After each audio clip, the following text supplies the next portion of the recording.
for today's video is magpapavalidate kami ng ID and gawa kami ng COR with my haze. Oh, 0.5 yan. Sige po. Ayan nga, kitang-kita nyo sobrang init talaga ang aming pagpunta sa school. Tirik na tirik ba naman ang araw, tapos naglalakad pa kaming dalawa. Huy, hindi kasi nagdala ng payong. Sabi ko nga, vitamins din yan, okay lang yan. Ayan nga, dahil malapit lang school namin, nakarating na kami agad.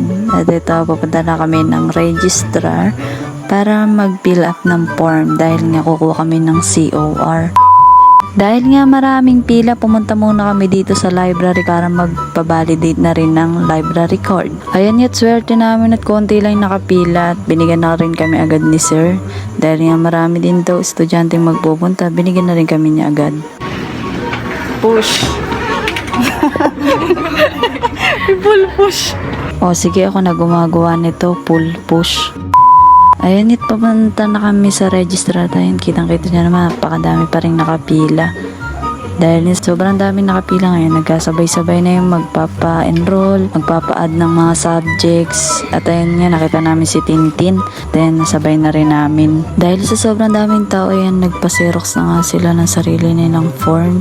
Kasi sobrang hirap talaga kung maghihintay ka pa. Ayan, sobrang daming tao dito. And hinihintay na lang namin sa part na to. After 100 years na paghihintay at ayan nga, nandito pa rin kami sa Basi. Naibigay na rin naman yung COR namin kaso hapon na. So yun lang, thank you sa panonood.